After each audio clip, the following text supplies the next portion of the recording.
I'm Richard Valdez. I've had this idea for quite some time, a couple of years of wanting to get into the racing industry, but I don't know nothing about it. So we came to GAT and learned a little bit of what classes and what types of cars and where we want to go with this. I asked Nate if he wanted to drive for me, and he jumped on the opportunity. I think he's excited about it. So let's go on in and see. What do you got planned for us?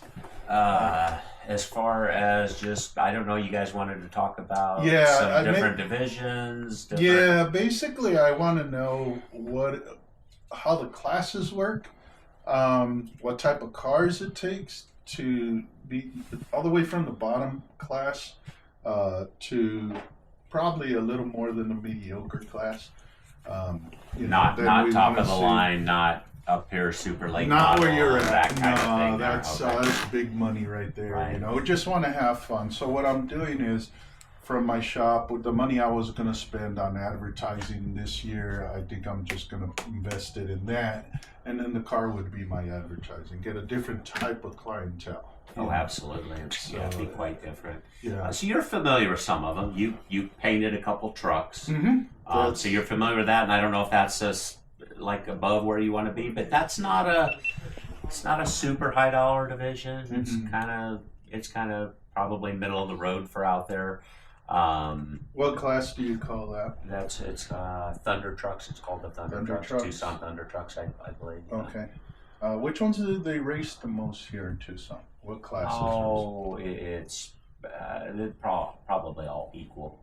They all run probably, they all probably run between 12 and 14 to 16 races a year, I would say. Mm-hmm. Just a wow, really? That's pretty good. Yeah. So it's a good really number. It's not too many. It's definitely, it's a good number. Now, when you're racing, say we're going to be racing, and do they do a points category? Yes. They do? Yes, each class has a points. Okay, and how does that work? Just you get points for each event. Where you finish is a certain amount of points. If you happen to be one of the classes qualifying that night, you actually get points for, like, if you qualify fastest time, you'll get extra points for that. Second place, a little bit less. So you better be fast. You gotta be fast.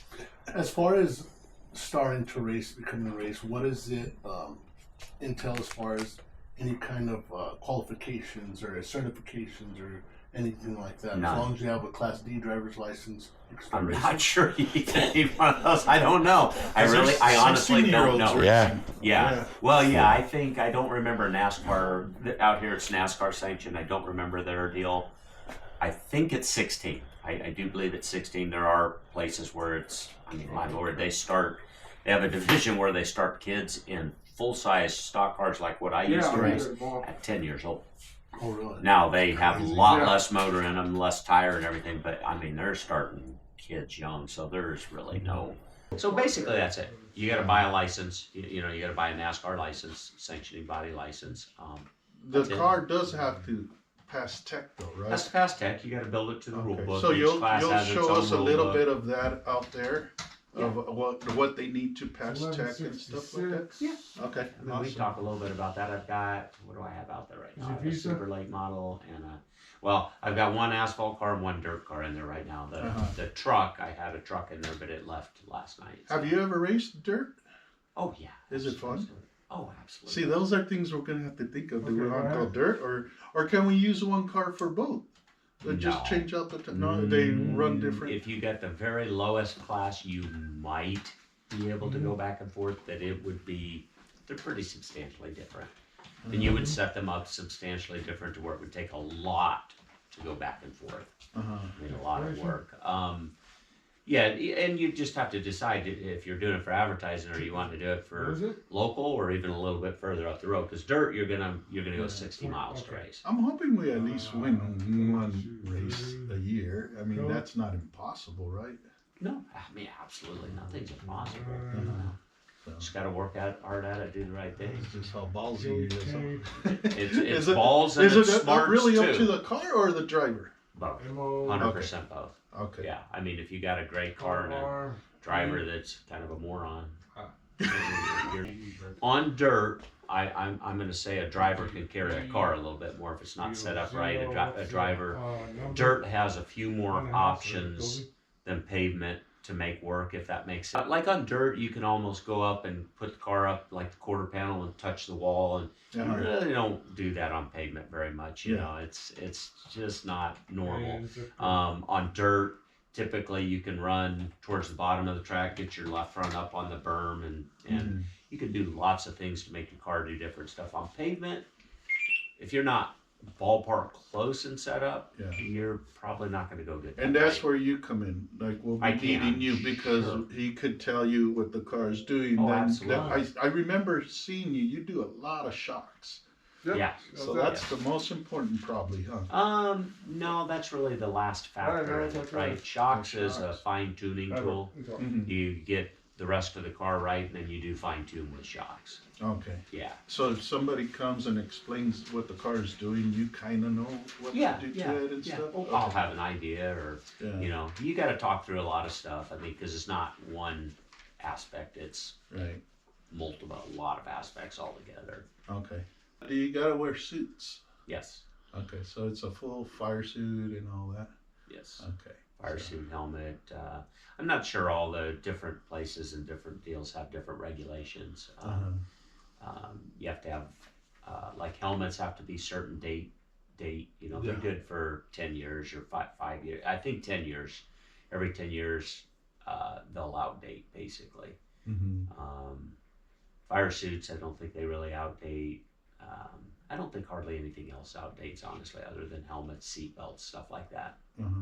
So you're big in the industry. If we're coming in new, like, how many new guys come in every year? Or are we going to be the only ones? Not enough. No. So they're going to... That's hard to say. That's, you know, I mean, changes year to year, track to track, administration to administration. I mean, that's all over the board. But no, there's usually always new people in some division every year. I mean, because you always got people. That's the other thing you can race for if you're brand new, never raced anything. You're going to go for Rookie of the Year, or you can't go for most improved driver because you haven't raced yet. So you're not a, you know. But yeah, you can do Rookie of the Year your first year, or depending on when you start. Yeah. And they got awards for all kinds of different things, because I did a truck that he recommended to me, one of his customers, and I ended up winning a plaque. They brought me a plaque here to the shop. Yeah, best appearing truck. Best looking truck out on the track. Yeah, you know? And I was like, oh, I didn't even know. And they honored it to me. I was like, that's really cool. It really is. Yeah. Hell yeah, that's quite an accomplishment, really. Is it really? Well, I mean, because there's, you know, a lot of people take a lot of pride in their stuff, and you know, they chose yours out of all of them, so that's kind of cool. That's really cool. So I still got it. That's awesome. Well, can you teach us a little bit how the front of the shop works, even the shocks, how you do the shocks and stuff? And, you know, it shows the cars and all that. Basically, your showroom's here.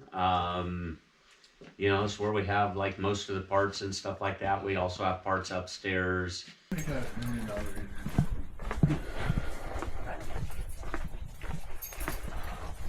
There's the favorite car. It's a super late model, so that's going to be your top division out there. Not something you guys are just getting in yet. So this right here, for somebody just start off, I seen one on Craigslist. They're selling without the motor and without the transmission, and it's 5,600 they're selling it for. Do you have to be careful of what you buy like that? Absolutely. Or really? So that's very, very cheap for a car of this caliber. So you wonder why it's that cheap. Absolutely. Okay, so it might need more work than what it would be worth buying. Yeah. Because I mean, if you were going to find a car like this used without an engine and transmission in it, cheap would be around 10,000. Okay. And up to say 15 to 20. Then you got to purchase a motor, and a motor could be anywhere from a GM crate motor at like 10,000, Mhm. or you could build a motor like this, which probably if you built this motor today, it'd probably be 20,000 or 25. Mhm. And then a good transmission for these cars right now is probably $8,000. So And these are the top. this is the top This tier. is the Yeah, top. yeah. So eventually we could probably move up to something like this. What is this over here? That's a dirt car. It's a IMCA dirt modified. Uh-huh. Yeah, which around here, Casa Grande would be the home track for it. They also run in Sholo, Arizona, and other places around Arizona. Also, there's a few other tracks in Arizona. Mhm. And then what other classes? So what's the lower class? How does that work? The starting class. Lower class would be your on dirt. It would be Sport Compact IMCA sanctioned. What is that? Basically, it'd be a what are they?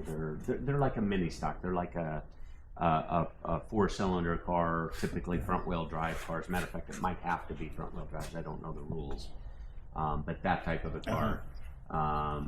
And then So in that class, it would have to be 4-cylinder for that class? I don't know. Gene, do you know? What's that? The Hornets or the Sport Compacts, do they have to be 4 cylinders or could they be 6? I don't know the rules, honestly. I know Sport Compact is 4. They're 4? Okay, so they're probably 4 out here. I think the Hornets are 4 and I think the Mighty Compacts are too. I'm pretty sure they're 4. but the mini stocks I think could be 6. So, Okay. But that's not a real growing class. They're actually kind of expensive, so you wouldn't want to start there. I don't think. Your next class would be like your bombers, which would be I think it's 1970 and up. Okay. Oldsmobiles and The bigger cars. Chevelle. Yeah, they're the big cars. And they're all going to be stock. That's basically kind of stock, like the something old that- school stock Yeah, racing that they used not to bring much of a car. cage in them. Yeah, Yeah. you put not too expensive of a cage in them. You put some safety equipment in them. They're very limited on what you can do on your motors and stuff like that. So it's an economical So that's a very class. affordable class. Yeah, Okay. yeah.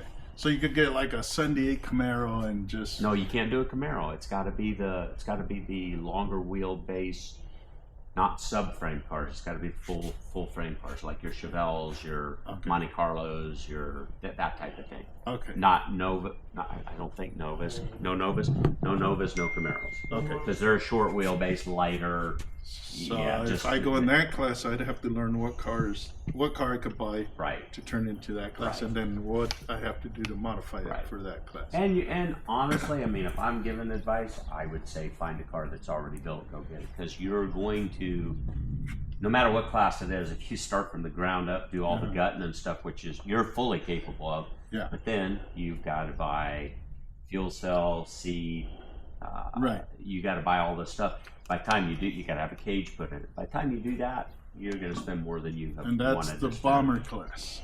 That would be the bomber hobby stocks, right, Gene? Hobby stock. Yeah, they Okay. changed the name a few years ago to hobby stocks. And then that'd be a good one to just start off to get the feel of the track and all that, and the rules and all that, And you can find So- those things used. Yeah, I've seen them for like 3,800, even $4 Yeah. grand, And typically, if you find one running that's a decent car, you're probably going to spend $5 or $6 grand. Yeah, on something like that's that. an affordable class just to get her feet in it. Yeah. Then you'd have to find a Then- body shop to be able to do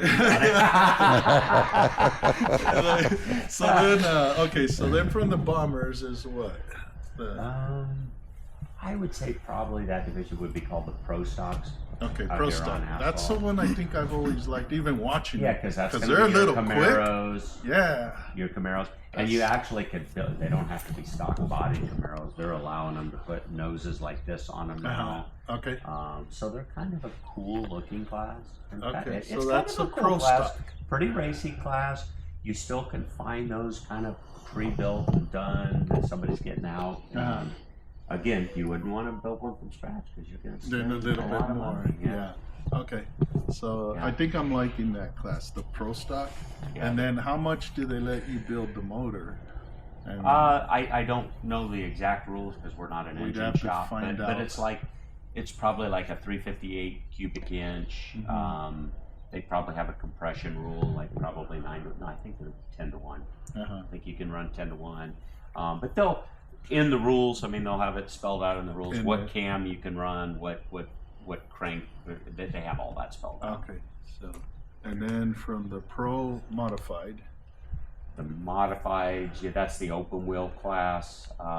They kind of look a little like this. Well, they're exactly like that. Okay. I mean, this one's a dirt car, so yeah, the body looks a little different on this one. Okay. Rules are a little bit different, suspension's definitely different, but it looks, that's what it looks like. Okay. Yeah. Awesome. What do you? How do you feel? Are you liking it? Yeah, I'm just. It seems to be a lot of rules. Is there a place that we can go maybe online to see what all the a list of the rules you can and go classes? to, if you want to look at Tucson Speedway stuff, you just go to their website. I don't know, TucsonSpeedway.com. I just Google it every time I need it. Definitely. Go see what's to allowed, driver what info, class, and then it'll drop down a menu of rules and downloads, and then it'll do every class. It'll show which class you want to look at. Yeah. And if you have questions, you could call me, you could call the tech director there. If you're interested in looking at dirt, you guys don't know which way you're going, then I would go to, I could believe it'd be Central Arizona Raceway website, same thing. Or with them, they're actually IMCA sanctioned, so you could actually go to the IMCA website and pull down rules for different divisions and stuff. So yeah, pretty simple. I think I'm leaning more pavement. Are you? Yeah, I Well, want and to go a it's little closer faster. for you. Yeah. Yeah, it's smart. Yeah, it is a little faster. You don't have to worry about rules. You just have to worry about going fast. I'll take care of the rules. I like that. I like that. You got it made. So the other ones I also like is the one that I sent you on the looks like a little midget. It's a cage. Do you have it? Oh, you're talking about a Legend? Is that? I don't know. Let me show it to you. I don't want to. Looks like old coupe type thing, or no? They have one. I'm almost ready to go buy it. Go pick it up. I found it on Facebook, and it's here in town.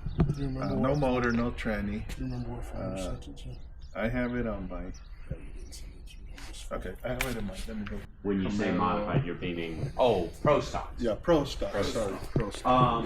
Yeah. I mean, sure, it'd be any, especially if you buy a car that's finished, it's going to be easy, right? Because I think that's the ones I used to watch when I would go watch you guys, and it was fun to watch because they they were mix rubbing it up. and they, yeah, you know, they, I guarantee you it's that class. yeah, it's like they didn't care about. That's a hurting that's the- a good class. That's Is that definitely a fun good class? class. Yeah. And that hits about what on the track out here about 80, 90. I imagine they go that fast, like top speed. Now on the probably. track, 80, 90 feels like 120, 130 because you're inches away from the other guys. You know what I mean? It's like that's what I've heard from some of the drivers out there. Yeah. You know, it feels like you're going way faster than what you think.